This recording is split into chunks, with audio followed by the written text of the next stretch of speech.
और फिर भी ना मिला। एक नारी त्याग दीनी 5 नारी गैलवे। एक औरत को भक्ति बाधक जानकर त्याग कर तू जंगल में चला गया, तो तेरे साथ 5 बाधक और हैं, काम, क्रोध, मोह, लोभ, अहंकार। इनको त्याग बेटा जब तो वैरागी होगा। एक स्त्री को त्याग देने मात्र से तेरी बाधाएं खत्म नहीं हुई। अब क्या बताते हैं, घर त्याग दिया, जंगल में जा बैठा, 1 दिन भूखा रह सके है, 2 दिन मुश्किल से निकाल लेगा, तीसरे दिन फिर कटोरा लेकर गृहस्थी के द्वार पाना पड़ेगा, दिए माई धक्के खा। अब परमात्मा कहते हैं जंगल में रहेगा तो ओले भी पड़ेंगे, ठंड भी पड़ेगी, गर्मी भी लगेगी, तो उसके लिए झोपड़ी भी डाल ली ऋषियों ने। घर छोड़ के गए, ये सारी व्यवस्था करनी पड़ी। सर्दी गर्मी से बचने के लिए भी जुगाड़ जोड़ा कि मैं कोई गुफा बनाई है कि तौर फंड करे। अरे जब सारा कुछ बना बना घर में है, अपनी भक्ति भी कर, बच्चों से भी करवा, मार्ग पर लगा। सिर्फ मूल उद्देश्य यही जानो, 2 रोटी भगवान ने दे दी है, आप व्यवस्था करेगा तुम्हारी। हम भूल गए माँ के पेट में भी भगवान ने हमें दिया, अब बाहर भी वही देगा। एक समय एक माई के बच्चे ना हो थे, एक साधु संत वहीं रहा करता था डेरे में। डेरा था पहले, दूर हुआ करता गांव से। तो उसने कहा माई तुझे संतान हो जाएगी, प्रथम पुत्र जो तुझे हो वो मुझे दे देना। अच्छा महाराज कि पक्का वायदा करना कि जी पक्का करूंगी। उसको जब देना, जब वो थोड़ा नासमझ सा रहे, समझ से पहले मुझे दे देना, पाल पोस देना, 1-2 साल तक, बस ज्यादा नहीं। और तब तक तुझे और संतान हो जाएगी, दूसरा पुत्र, तब मुझे दे देना। ऐसा ही हो गया। वो प्रथम पुत्र उसको दे दिया,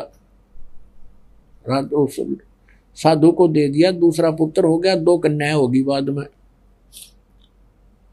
अब उस साधु ने किस लिए डिमांड करी थी, एक प्रथम पुत्र मुझे दे देना कि बुढ़ापे में यो मेरी सेवा कर देगा, मैं बूढ़ा होऊंगा जब यो बच्चा, और बचपन से इसको ले लूंगा तो घर वाले में मोह बने नहीं, इसने पता नहीं लगे कौन माता पिता दे रहे। तो ऐसी दृष्टिकोण से उसने उस बालक को 14-15 वर्ष तक डेरे से बाहर नहीं आने दिया। और डेरे में जो औरतें जाती थी, पहले एक रिवाज थी कि बूढ़ी ठहरी जाती थी, लड़की को नहीं जाने देते थे ऐसे। और वो खुद गुरुजी जो थे गांव से भिक्षा मांग कर लाते थे, उस चेले को वहीं अलग ही रखते थे कि इसको कोई संसार की भावनाओं से ना बह जावे, इसमें कोई दोष ना आ जावे, इस दृष्टिकोण से। एक दिन वो बूढ़ा बीमार हो गया, महात्मा जी चालन जोगा रहा को नहीं, तो उसने कहा बेटा जा भिक्षा मांग ला, तेने भूख लाग रही होगी, मुझे तो इतनी भूख है नहीं, तुझे जरूर लग आई होगी। ऐसे करना, इस गली में जाना सामने, और सामने वाली गली में 2 घर छोड़कर तीसरा जो घर है उससे भिक्षा लाना, और नहीं जाना कहीं पर भी। और वो वही घर था उसी के अपनी माता और पिता वाला, इसलिए उसने कहा वहां से जाना कहीं और इसके मन में दोष ना आ जाए। वो गुरु की आज्ञा अनुसार सीधा वहीं पहुंच गया। अब उसने भगवा बाणा बना रखा, आटा मांगने के बाद जोड़ी साथ में ले रखी, डंडा लठ ले रखा जैसे, और जाके कहा माई भिक्षा देना। अब उस माता ने, माई ने कहा अपनी बेटी, युवा हो रही थी वह लड़की, 13-14 वर्ष की थी, कि जा बेटी बाबा जी का भोजन खा ला। उसने देखा कोई ना कौन है, वो आटा लेकर आई और वो झोली में डालना चाहा। वह छोटी लड़की थी युवा, उसकी सतन जो है दूधी छोटी छोटी थी, कपड़े से बाहर ओक्सी हुई नजर आती थी। अब उस संत ने कहा, उस भगत ने कहा, उस गुरु के चेले ने, उसको क्या था कि उनके गुरु जी के एक बार फोड़ा हो गया था छाती पे, इसी स्थान पे, और अच्छा बढ़ गया, बाल तोड़ से इतना लंबा, और बहुत पीड़ा हो रही थी। गुरुजी रोया करते थे बैठकर काफी देर तक, दवाई जड़ी बूटी पहले ऐसी थी, वो दवाई भी इसी हुआ करती, दूना दर्द कराया करती, फिर असर कराया करती। तो वो दृश्य उसके सामने घूम गया बालक के कि गुरुजी बहुत दुखी हुए थे एक छोटे से फोड़े पे। इस बहन को तो 2 हैं और भी जो ज़्यादा बड़े हो रहे हैं। उसने कहा, ये बहन आपके ये फोड़े हैं, इनको आश्रम में आ जाना, गुरुजी ठीक कर देंगे, उनके पास दवाई है, आप वहाँ आ जाना। तो वो लागी गाल देन, ढेर इतना शर्म नहीं आती तो अपनी बहन के बोड़े फोड़े ठीक करवा ले, तो जो कर ले, 36 गाल सुना दी। अब वो असमंजस में पड़ गया, भैया बहन क्यों ऐसे बोल रही है। तब उसकी माँ आई, आवाज सुन के कहने लगी, भाई क्या बात होगी बाबा जी, क्या बात है बेटी, क्या कह दिया महात्मा ने। अग्नियों का यो दुष्ट, बोले आजा तेरे फोड़े ठीक करवा दूंगा आश्रम में। तो उसने कहा, माई मेरे गुरुजी के फोड़े हो गए थे, छाती पे था एक फोड़ा और उस तो बहुत दुख पाया करते थे। मैं तो वैसे कहा था बहन आपको भी पीड़ा हो रही होगी, वहां जाना। तब उसकी माँ ने कहा, बाबा उस वक्त जानगी कि बोला भगत से, इसने पता कोई ना सारी कहानी का। फिर उसने बताई कि महाराज जी ये बेटी है मेरी और फिर इसका विवाह होगा, ये फोड़े नहीं है, इसका विवाह होगा, विवाह होने के बाद इसका संतान होगी और संतान जब होगी तो इन सतनों में दूध है उस बच्चे के लिए, इसलिए ला रखी भगवान ने कि उस बच्चे के लिए दूध आवेगा, इनमें दूध इससे पिया करेगा वो। फिर उसने महात्मा ने सोचा, पूछा कि माई कब होगा इसका ब्याह बेटी बहन का। क्या अभी तो बेटा या बालक है, 1-2 वर्ष में इसका ब्याह करेंगे और फिर संतान 1-2 वर्ष के बाद संतान भी होगी।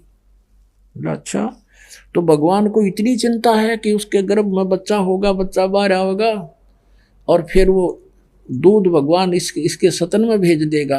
हाँ ठीक समाई। वो चल पड़ा वहां से और वो जोड़ी उड़े फेंक आया। वो जो मांगन वाली ले रहा था साथ में, अन्ना भिक्षा लेके गया, वहीं फेंक कर वापस आ गया।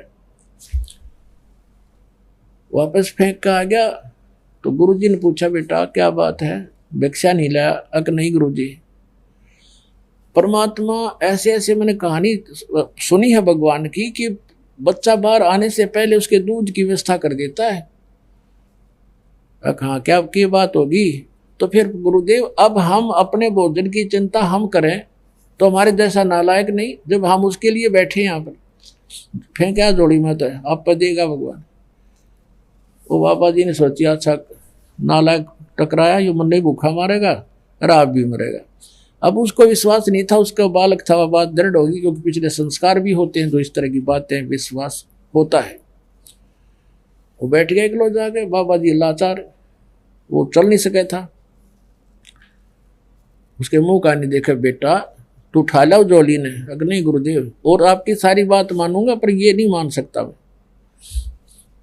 अब वहाँ गांव में, नगर में, उस गांव में पता चला कि भी बाबा जी बीमार हो गए, महात्मा तो बीमार हैं और चेला नालायक से वह जोड़ी बियाड़े फेंक गया। तो प्रत्येक ऐसे बात फैल गई गांव में। तो कई घरों में 10, 15, 20 घरों ने क्या सोचा, रोटी बनाओ फटाफट। भोजन तैयार किया, खीर तैयार किया है, बढ़िया भोजन, सब्जी बनाई, रोटी दूध ले करके और चल पड़े। वहां पहुंचे महाराज जी, पता लगा था भगत न वहां पर जोड़ी वहीं फेंका, थैला भी आटा नहीं लाया और भोजन बना के लाए, खीर भी खिचड़ी भी, ले खा लो। बाबा जी ने सोची, भाई चलो रोटी तो खा, पहला जिसी खाई जा, राजा बेटा तो भी खा ले। बैठ के खान लग गया। अखा देखो, इतने में दूसरा आ गया, इतने में तीसरा आ गया, उड़ लाइन लाएगी, 20 आ गए, न्यू ले लेकर रोटी, बाबा जी रोटी लाए, रोटी लाए। तब उस बाबा जी की आँख खुली रहते रह गए, भैया भगवान जब यहाँ ऐसे दे रहा है और मांगते फिर। जब उसने कहा कि जब भगवान 4 साल पहले एडवांस हमारी व्यवस्था किए हुए है तो क्या आज नहीं उसको ध्यान है हमारा? तो पुण्यात्माओं ये उदाहरण है। आप हमारा इतना विश्वास ना बढ़ता, हम केवल कर्म करें क्योंकि हम इस योग्य हो गए, यहाँ कर सकते हैं, और फिर उस पर विश्वास करें। फिर देखना, अब जैसे कबीर परमात्मा जी थे, यह कथा लंबी है, फिर सुनाएंगे। अपना कपड़ा बुनते थे, जो मेहनताना आता था उसी से अपना परिवार पोषण करते थे। परमात्मा का अपना परिवार कोई नहीं था। मुंह बोले 2 लड़के थे, जो लड़का और लड़की 2 बालक थे जिनको मृत जीवित किया था किसी कंडीशन पर, और माता पिता थे वो भी, उनका जन्म नहीं था, परमात्मा स्वयं आकर प्रकट हुए थे। नीरू और नीमा ने केवल उनके उठा ले गए थे, बच्चे रूप में परवरिश की लीला हुई थी। तो वो 4 सदस्य और थे, एक परमात्मा उससे अपना गुजारा करते थे, और बाकी जो बचता था उसको भी पुण्य में लगाते थे। फिर किसी ने झूठी चिट्ठियां डाल दी थी, 18 लाख व्यक्ति आ गए थे वो एज ए गेस्ट।